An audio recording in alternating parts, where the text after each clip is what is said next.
So for this recipe, you're going to need a cup and a half of warm water. I put really hot water in here, like from my water dispenser.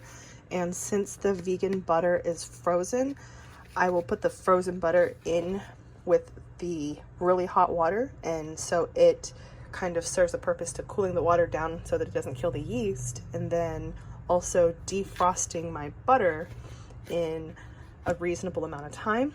And then you're going to need to add your yeast. You're going to need some sugar. The recipe calls for dry milk, but I use dairy-free coconut milk powder. You can use all-purpose flour or bread flour. I have tried both, and I personally enjoy the all-purpose flour better. I think I just like its texture. You're gonna add some salt, and then I'm out of flour here, so I'm gonna try to scrape whatever's left out of this and then dump these bad boys in. And then it cooks.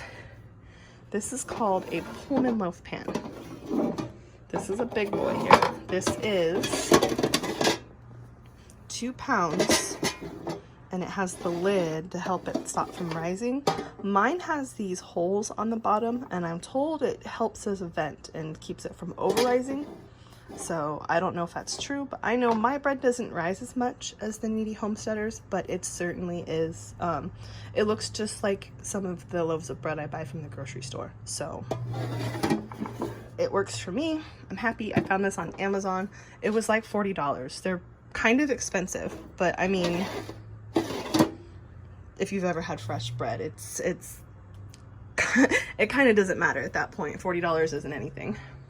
So this is my frozen vegan butter, and I'm going to add my steaming hot water to it.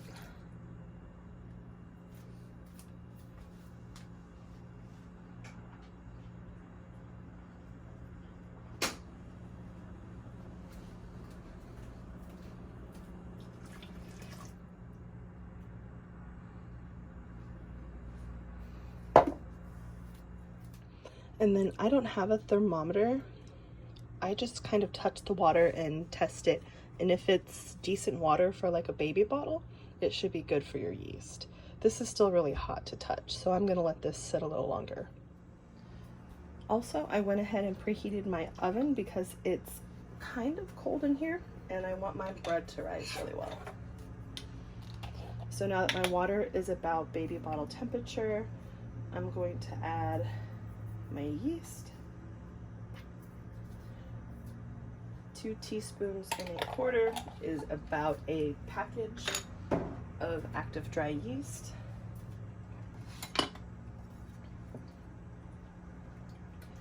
I like to give this a little stir just because it starts to clump up a little bit.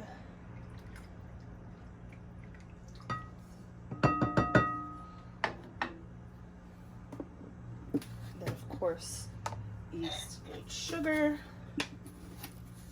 A couple tablespoons of sugar.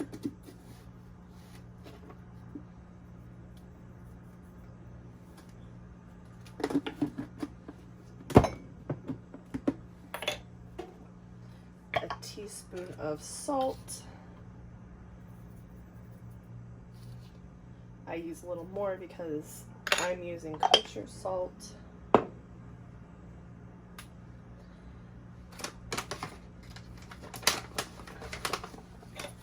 2 tablespoons of the milk powder.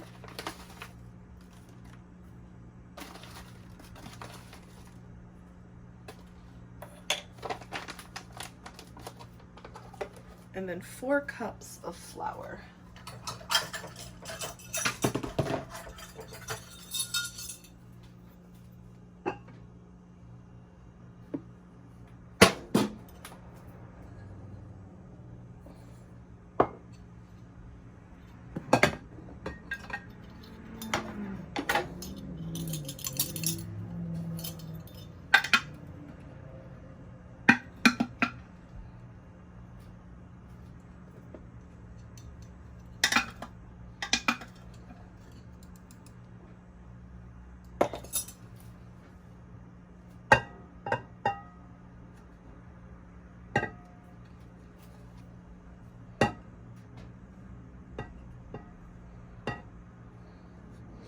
I hate this the most. The last little bit of flour that I feel obligated to scrape out of the jar, just so it doesn't have like little stale bits of flour at the bottom. We're gonna call that 2 cups. Maybe a little extra.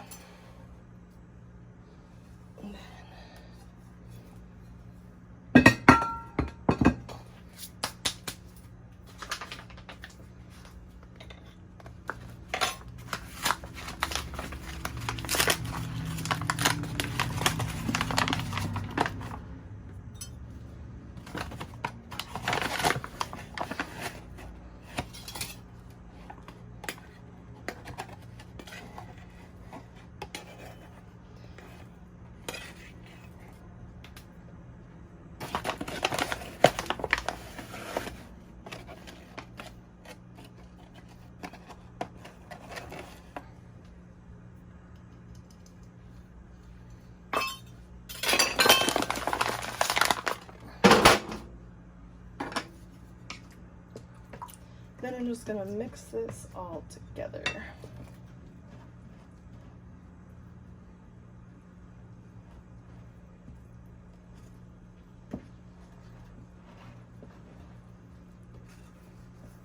Making sure to scrape the sides down.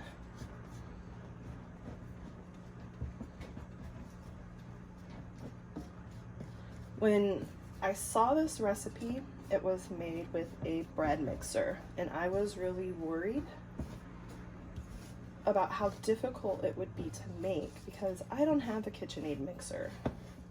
It's a lot of money, and I just don't see the investment. Maybe if I had a larger family, I guess, but I personally don't even have like regular mixers. So, okay, it's come together mostly. So from here, I'm going to use my hands, and you knead it. Now this is the part where it gets sketchy, and usually the part where I would give up, because when the dough is sticky, it's very, very uncomfortable, I guess, in your hands. But by buying a large enough bowl, I don't have to turn this out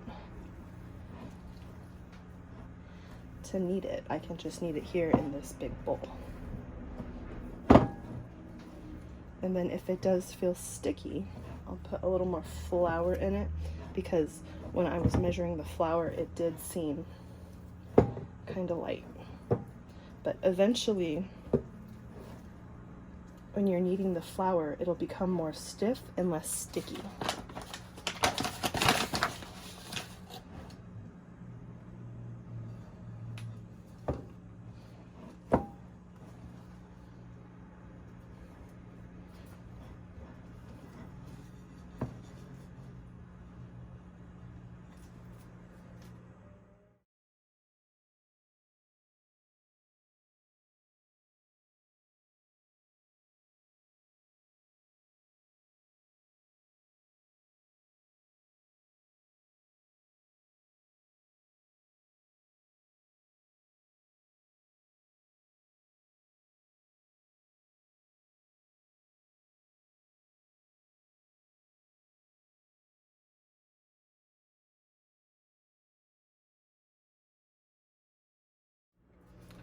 So I've probably kneaded this bread for about 10 minutes, and then I'm going to take some oil,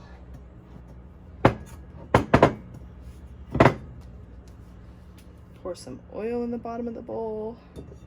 This is just some olive oil.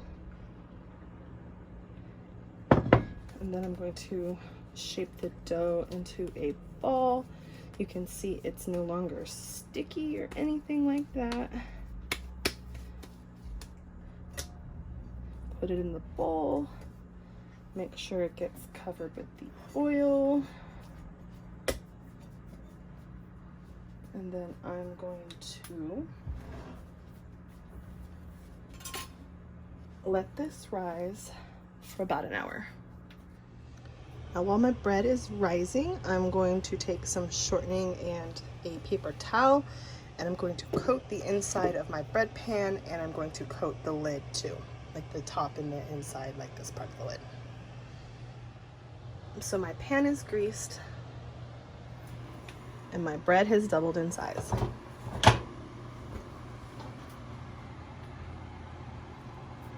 That's how you know it's ready, because the two little fingerprints stay. I'm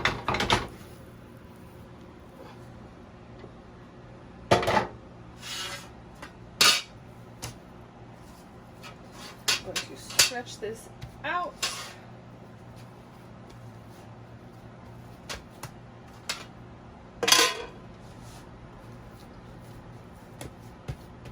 And I'm going to start rolling it up, and you need to make sure that you're trying to keep it flat without any air bubbles in it, because any air bubbles in it when you roll it up are going to end up as air pockets inside of your dough.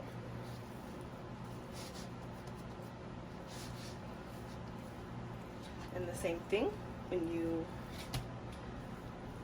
are doing the ends. I'm going to try to tuck them in, and you're going to want to try to seal the seams as best you can, because these will leave almost like cracks in your bread.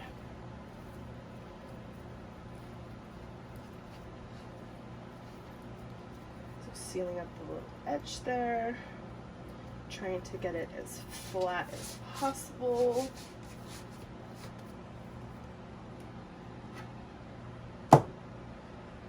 And then I'm going to put it inside of the loaf pan, making sure that the seam is down, like the seam that I rolled it up with, it's down so that the ugliest part of the bread will be on the bottom, and your top of your bread won't be nice and smooth, which in my opinion is what makes bread look so delicious in the first place.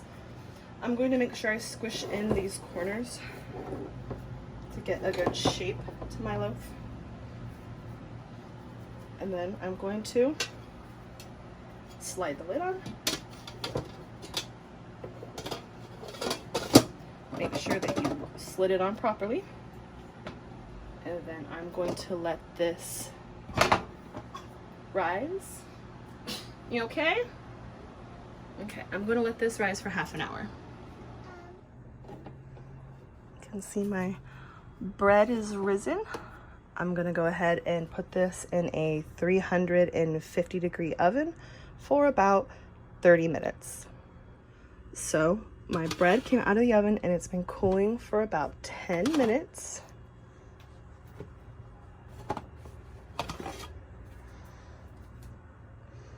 And I'm gonna take it out of the pan and then let it cool till it's completely done on the wire rack. And there she is. It looks light, but it's completely cooked on the inside.